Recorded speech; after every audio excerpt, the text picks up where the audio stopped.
பாமரனா வந்து நம்ம வந்து பக்தி பண்றோம், நமக்கு எதுவுமே பெரிய விஷயங்கள் அந்த லிஸ்ட்லயாவது நீ சேர்த்துப்ப, பாமரன் பக்தியாவது பண்றான்னு சேர்த்துப்பேன்னு பார்த்தா அதுவும் இல்லைன்னு சுத்தம். அதான் நீங்க தான் குரு, நான் எப்படி நான் உங்களை பாமரன் சொல்ல உங்ககிட்டதான் வருது இங்க. ஹலோ, பாமரன்னா என்ன அர்த்தம்? இன்னசென்ட் அர்த்தம், இன்னசென்ட் பக்தின்னு அர்த்தம். அது ஒண்ணும் ஸ்பெஷல், அது தெரிஞ்சுக்கோ. பாமர பக்தின்றது நம்ம அறிவுபூர்வமா இல்லாம அந்த அளவுக்கு நம்ம வந்து குழந்தைத்தனமா பக்தி பண்றது, அதாவது இன்னசென்ட் பக்தி. அது ஒண்ணும் பெருசு வசதி, தி கிரேட். அது அண்ணன் நீ இல்லைன்னு சொன்ன போல இருக்கு. Very good. ஆமாண்ணா, கண்ணப்ப நாயனார் மாதிரி கண்ணையே எடுத்து கொடுத்தாருல, அவ்வளவு இன்னசென்ட் பக்தி. அதே மாதிரி கோரா கும்பர் அந்த மாதிரி. ஆமாண்ணா ஆமாண்ணா, எனக்கு இது சொல்லவும் அது ஞாபகம் வந்தது, கண்ணப்ப நாயனார், அதனால நான் சொன்னேன். அதாவது நம்ம வந்து பெரிய விஷயங்கள் பண்ணி, பெரிய பெரிய பூஜைகள் பண்ணி, யாகங்கள் பண்ணி, அதெல்லாம் பண்ணி அம்பாளை வந்து நம்ம அழைக்கணும், பூஜை பண்ணணும், அம்பாளை ஆராதனை பண்ணணும், அதெல்லாம் நம்ம நினைக்கிறோம் இல்லையா. ஸோ அம்பாளுக்கு வந்து ரொம்ப பெரிய விஷயங்கள்ல பண்றது நம்ம அம்பாளை கொண்டாடுறோம், அது வேற விஷயம். அது நம்ம கடமை. அம்பாளுடைய குழந்தைகளா நம்மளோட கடமை இந்த இந்த இந்த ஜென்மால, இந்த ஒரு பாடியில, இன்னும் ஒரு பேர்ல, இன்னும் ஒரு ஆளா நம்ம இங்க உழவிட்டு இருக்கோம்னா இது எல்லாத்துக்கும் அம்பாளுடையதான் பிரதானம் இல்லையா.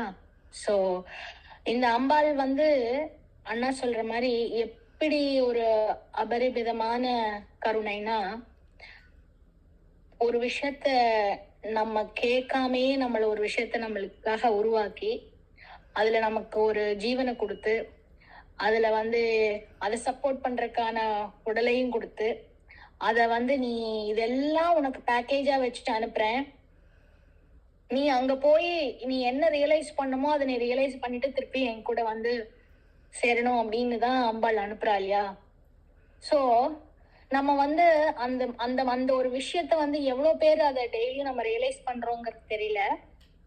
ஆனா நான் அன்னைக்கு ஒரு நாள் சொன்னேன் கிளாஸ்ல, இதுக்கு முன்னாடி, ஆத்மாவை வந்து கொண்டாடணும், ஆத்மாவை சுத்தப்படுத்தணும், ஆத்மாவை அலங்கரிக்கணும் அப்படின்னு நம்ம இனிமேல் மனப்பாடமா இந்த ஒரு வாக்கியத்தை வச்சுக்கணும் அப்படின்னு நான் சொன்னேன். சோ ஞாபகம் இருக்கான்னு தெரியல யாருக்காது. அது ஆத்ம விசாரம் பண்றதுங்கிறது ஒரு விஷயம், அது அடுத்த விஷயம். ஃபர்ஸ்ட் ஆஃப் ஆல் வந்து எந்த அளவுக்கு நம்மளுடைய ஆத்மாவை, நம்ம மனச நம்ம சுத்தமா வந்து நம்ம வச்சுக்கிறோமோ அந்த அளவுக்கு வந்து நம்ம கிட்ட அம்பாள் வருவா அப்படிங்கறதுதான். இந்த அண்ணா பாமரன், இன்னசென்ஸ் இதெல்லாம் சொல்லவும் நான் அப்படியே அதை ஏதோ சொல்லணும்னு தோணுது, சொல்றேன். சோ இந்த மாதிரி ஒரு ஒரு விஷயத்துல நம்ம பெருசா பக்தி பண்ணணும், பெரிய யாகங்கள் பண்ணணும், ஸ்லோகங்கள் சொல்லணும், வேதம் சொல்லணும், பாராயணம் பண்ணணும், வேத கோஷத்துலதான் அம்பாள் இது பண்ணுவா அப்படின்னு எல்லாம் நம்ம நினைக்கிறோம். ஆனா அம்பாள் கேக்குறது வெரி இன்னசென்ட் பக்தி. அந்த இன்னசென்ட் பக்திக்கான இருக்கிற மதிப்பு கூட நம்ம அவ்வளோ வேதங்கள் சொல்லி நம்ம பண்ற ஒரு விஷயங்கள்ல எந்த அளவுக்கு அம்பாள் வந்து அதுக்கான மதிப்பு இருக்கு. சோ அதுக்கு அம்பாள் எப்படி நமக்கு வந்து பிரத்யட்சமா வருவாளோ அதே மாதிரி அண்ணா சொல்ற மாதிரி அம்மான்னு கூப்பிட்டு அழுதோம்னா அதுக்கும் அம்பாள் வருவா, எந்த பாரபட்சமும் கிடையாது. இப்படி இப்போ இந்த மாதிரி எல்லாம் நிறைய பேர் வந்து ரொம்ப யதார்த்தமான பக்தி, கண்ணப்ப நாயனார், கோரா கும்பர், நிறைய பேர் சொல்றோம் இல்லையா, ரவிதாஸ், இவெல்லாம் ரவிதாஸ் அந்த கதையில சொல்லும் போது அவரு ஒரு செருப்பு தைக்கிறவரா இருந்திருப்பார். அத ஆல்ரெடி அண்ணா நிறைய தடவை அந்த கதை சொல்லியிருக்காரு கிளாஸ்ல. சோ அப்போ அவரு என்கிட்ட கங்கம்மா கிட்ட கொடுத்துருங்க அப்படின்னு சொல்லி ஒருத்தர்கிட்ட சொல்றாரு. அவர் ஒரு பண்டிட், அவர்கிட்ட கொண்டு போய் கொடுக்கும்போது அம்பாள் வந்து கையை நீட்டி வந்து அந்த விஷயத்த வாங்கிட்டான்னு சொல்லி சொல்லுவா இல்லையா, அந்த கதையில வரும். சோ இதுல எல்லா விஷயத்திலயும் நம்ம அனலைஸ் பண்ணி பார்த்தோம்னா நம்மளுக்காக கொடுக்கப்பட்ட பொக்கிஷங்கள் நிறைய விஷயங்கள் இருக்கு இங்க. அது எல்லாமே நமக்கு ஹெல்ப் பண்றதுக்குதான்.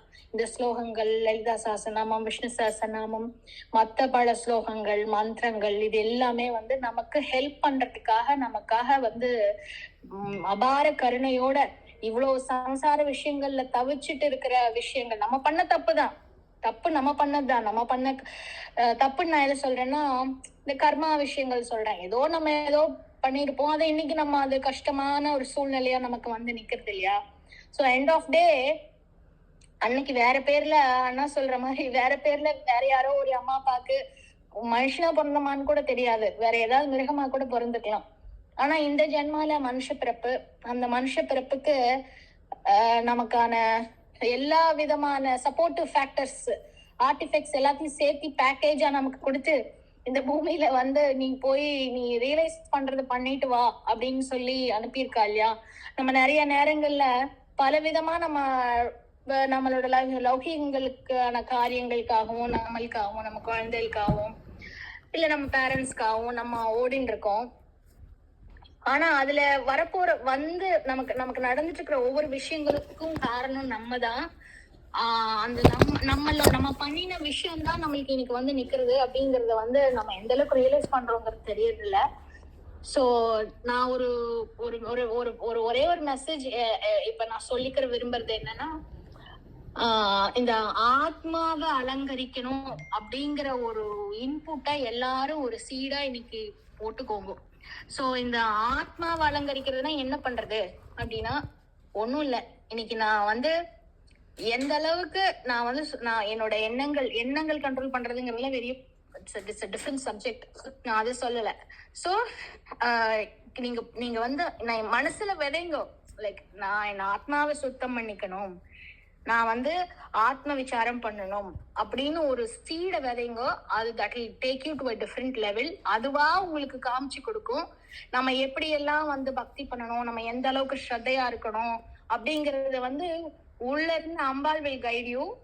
இது வந்து நம்ம நிறைய விஷயங்கள்ல வந்து நம்ம டீவியேட் ஆகி போயிருவோம் சம்டைம்ஸ். அது நம்ம வேலை, நம்மளோட சிச்சுவேஷன்ஸ் என்னவா வேணா இருக்கலாம். நம்ம எல்லாருமே லௌகீகத்துல ஒரு ஃபேமிலியில ஒரு சாதாரணமான லைஃப் லீட் பண்றவங்க தான். ஸோ நமக்கான எல்லா பிரச்சனைகளும் நம்மளுக்கு உண்டு. ஸோ இதெல்லாம் இந்த மாதிரி இருக்கு. ஸோ இப்ப வந்து இந்த மணித்வீபம்னு கேள்விப்பட்டிருக்கேளா? மணித்வீபம்ங்கிறது வந்து அது ஒரு அங்கதான் வந்து அம்பாள் இருக்கா அப்படின்லாம் சொல்லுவா. அந்த லலிதா சஹஸ்ரநாமத்திலயும் அது வரும். அதுல வந்து பார்த்தேன்னா, அதாவது அம்பாள் இருக்கக்கூடிய தனக்கான சொர்க்கத்தை வந்து அம்பாள் எப்படி அமைச்சிருக்கா அப்படிங்கிற ஒரு விஷயங்கள் வரும்.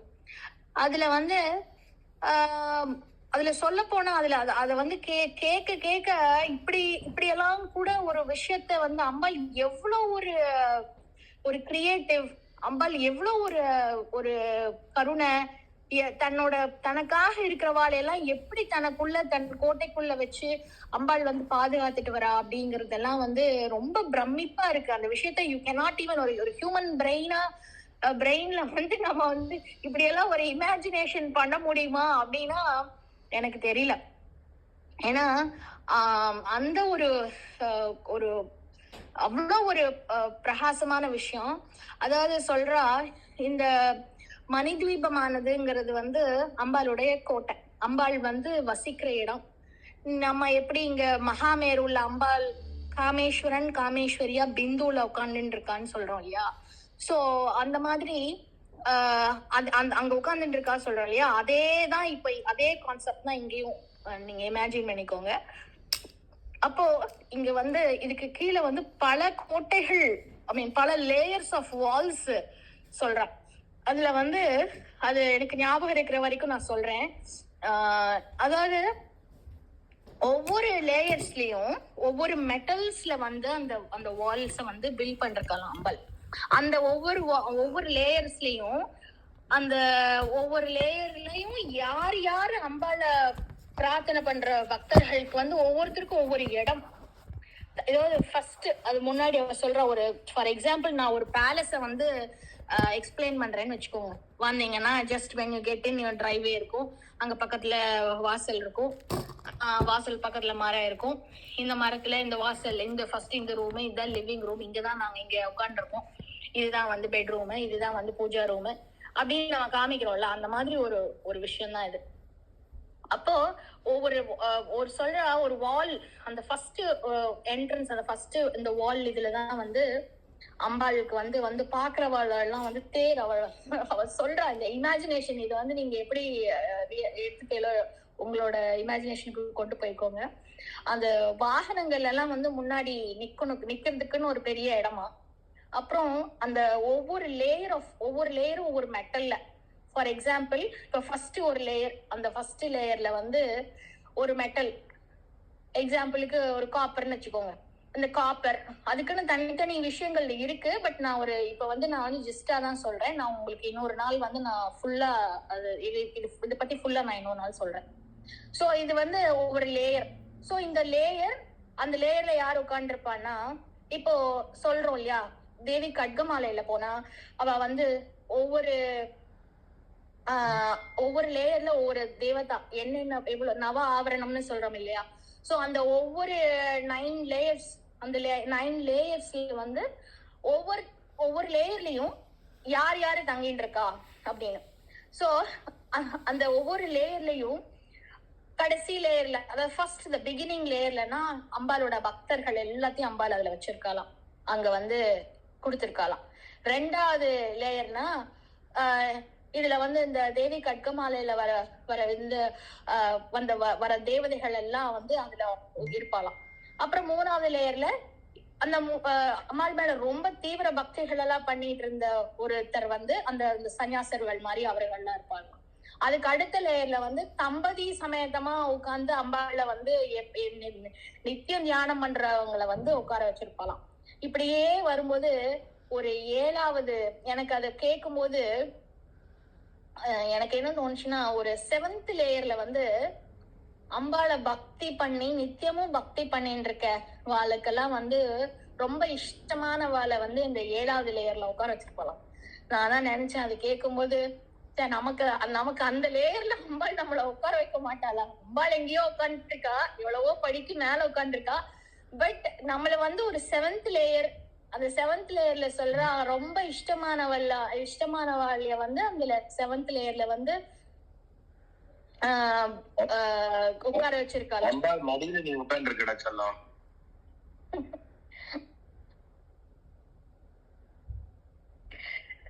என்ன சொல்றதுன்னு தெரியலன்னா எனக்கு.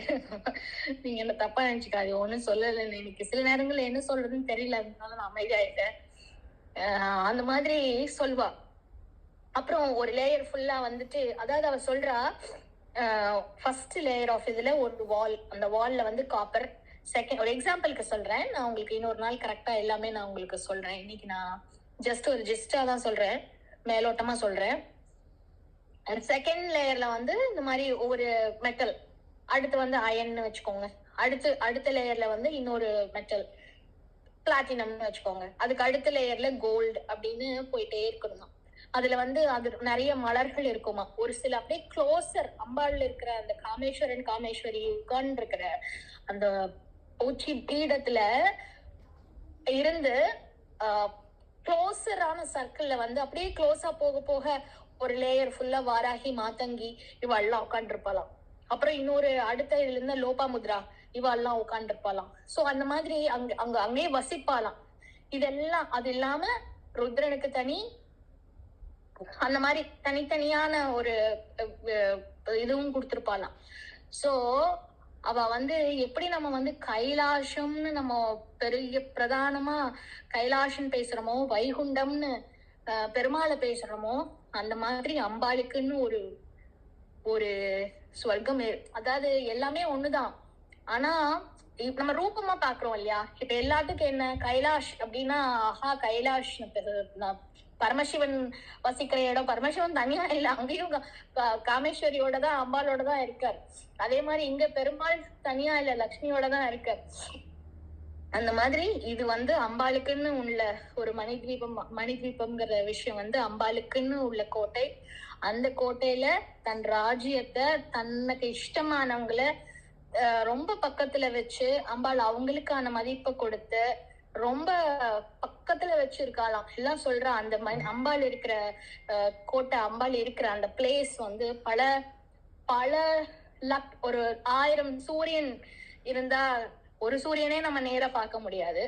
பல ஆயிரம் சூரியன் இருக்கிற ஒரு ஃபோர்ஸ் ஆஃப் லைட் நமக்கு இருந்தா அவ எப்படி ஒரு ஜொலிக்குமே, அது வந்து ஹியூமன் ஐஸால பார்க்க முடியாது, ரைட்? சோ அந்த மாதிரியான ஒரு ஜொலிப்புல அவ்வளோ ஒரு உயரமா வந்து அந்த ஒரு வசதியான இடத்துல பல நவரத்தினங்களால் ஆகப்பட்ட கோட்டை, அதாவது தூண்கள், வால்ஸ் எல்லாமே பல விதமான டைமண்ட், என்னென்ன ப்ரீஷியஸ் ஸ்டோன்ஸ் அண்ட் ஜெம்ஸ் இருக்கோ அத்தனையும் அங்க வந்து தூண்களாவும் செவராவோ ஃப்ளோராவோ அங்க இருக்கா. அப்பேற்பட்ட ஒரு ஜொலிக்கிற இடத்துல வந்து அங்க வந்து சிவனோட அம்பாள் வந்து இருக்கா. ஆனா இவ்வளோ வசதியா அவ்வளோ ஒரு உயரத்துல மனசால ஒரு நம்மனால ஒரு தாட் ப்ராசஸால நம்மனால அப்படி ஒரு விஷயத்த இமேஜினே பண்ண முடியாத அளவுக்கு வசதியா இருக்கிற அம்பாள் நம்ம கூப்பிட்டா, நம்மளோட குரலுக்கு கூப்பிட்டு நம்ம கிட்ட வரான்னா இப்பேற்பட்ட அபாரமான கருணை. அந்த அபாரமான கருணை வந்து நம்ம எந்த அளவுக்கு நம்ம வந்து யூஸ் பண்ணிக்காம நம்ம இருக்கிறோம். நம்ம கூப்பிடாமையே அம்மாள் நிறைய விஷயங்கள் நமக்கு தெரியாம பண்ணிட்டு இருக்கா. அது லேட்டரா நமக்கு புரியுது, அது வேற விஷயம். ஆனா அப்பேற்பட்ட அம்பாள் நம்ம கிட்ட வரணும்னா நமக்கு நம்மளோட ஆத்மா எந்த அளவுக்கு சுத்தமா இருக்கணும். சோ அததான் நம்ம வந்து ட்ரை பண்ணணும், அததான் நம்ம வந்து கரெக்ட் பண்ணிக்கணும். எல்லாத்துக்குமே as a human everybody will have both pros and cons, அது பிரச்சனை இல்லை. சோ நம்ம எந்த அளவுக்கு how forward we are going towards Ambal, நம்ம என்னென்ன ஸ்டெப்ஸ் எடுத்து வைக்கிறோம், இல்ல என்ன கூட இருக்கணும், அம்பாள் இருக்கணும்னு நம்ம நினைக்கிறோமா, இல்ல மெட்டீரியலிஸ்டிக்காக நம்ம ஓடுறோமா, இது எல்லாமே இருக்கு இல்லையா? சோ இது வந்து ஒரு ஜெனரிக்கான ஒரு விஷயம் தான், எல்லாமே பொதுவானதான் நான் சொல்றேன், யாரும் எதுவும் தப்பா எடுத்துக்க வேணாம். நம்ம வந்து போற எந்த ஒரு ஸ்டெப்புமே அது வித் சரண்டர் நான் அம்பாள்னு இங்க சொல்றேன், பெரியவாள்னு சொல்லுவேன், ஏன்னா உங்களுக்கு தெரியும். சோ என்னோட திருப்பி I don't want to repeat. ஆனா உங்களுக்கு அது வந்து விநாயகராவோ அம்பாலாவோ வேற என்னவாவோ, என்ன கடவுளாவோ, நீங்க என்ன ரூபமாவோ நீங்க நினைக்கிறீங்களோ, முருகனாவோ என்ன ரூபமா நீங்க நினைக்கிறீங்களோ அந்த ரூபமா இருக்கிற ஒரே கடவுள் தான். அந்த ரூபமா நீங்க விஷுவலைஸ் பண்றீங்க, ரூபமா வந்து நீங்க நம்புறீங்க அப்படின்னா அந்த நம்பிக்கைக்கு நீங்க வந்து சரண்டர் ஆகி நீங்க வந்து அதை வந்து ஆத்ம விசாரம் பண்ண ஆரம்பிங்க. when you see the thought, இந்த மாதிரி ஆத்மாவை சுத்தம் பண்ணிக்கணும், அலங்கரிக்கணும்னு நம்ம நினைக்கும் போதுதான் நமக்கு வந்து அந்த தாட்டே வரும். ஆனா அந்த தாட் வர வர நமக்கு நிறைய விஷயங்கள் வந்து நமக்கா உள்ள இருந்து சொல்லி கொடுக்கும். இப்படி இப்படி இருக்காத, இந்த விஷயங்களுக்கு போ, அந்த விஷயங்கள்ல நீ இன்னும் ஃபோர்ஸ்ஃபுல்லா நீங்க இறங்கணும் அப்படிங்கிற எல்லா சிக்னல்ஸுமே அம்பாள் கண்டிப்பா சொல்லி கொடுப்பா. அது வந்து அதை நீங்க நம்ம ஃபாலோ பண்ணிட்டு நம்ம போகணும். ஆனா அந்த அளவுக்கு நம்ம இல்லைன்னு நினைக்கிற வாழ்க்கை நீங்க ஆத்மாவை சுத்தம் பண்ணணும், நான் பக்தி பண்ணணும், நினைச்சுட்டு இருக்கணும்னு நினைங்க. சோ நினைச்சிட்டே இருங்க, அதுவா வந்து இட் வில் லீட் யூ. இது வந்து நீங்க எப்படி வேணா எடுத்துக்கலாம். அதாவது எப்படி வேணா எடுத்துக்கலாம்னா, உங்களுக்கு அது எப்படி கரெக்டா இருக்குமோ, நான் சொல்றத நான் சொல்றேன், உங்களுக்கு எப்படி கரெக்டா இருக்குமோ அது மாதிரி. ஆனா இது வந்து ஒரு சூப்பரான ஒரு ஸ்டார்டிங் பாயிண்ட். இந்த ஒரு தமிழ் நியூ இயர்க்கு ரிசல்யூஷனாவே வந்து நீங்க எடுத்துக்கலாம். நானும் அதுதான் பண்ண போறேன். சோ பண்ணிட்டு இருந்தாலும் தப்பு இல்லை, அதை கண்டினியூ பண்ணணும்னு எடுத்துக்கிறதும் ஒரு ரிசல்யூஷன் தான். சோ அதனால ஆத்மாவை அலங்கரிக்கணும்னு நினைங்க, அம்பாலோட சரணாகதியில இருங்க. எல்லாத்துக்குமே இந்த வருஷம் நல்லதா அமையட்டும்னு நானும் விஷ் பண்ணிக்கிறேன், ப்ரே பண்ணிக்கிறேன். Thank you so much.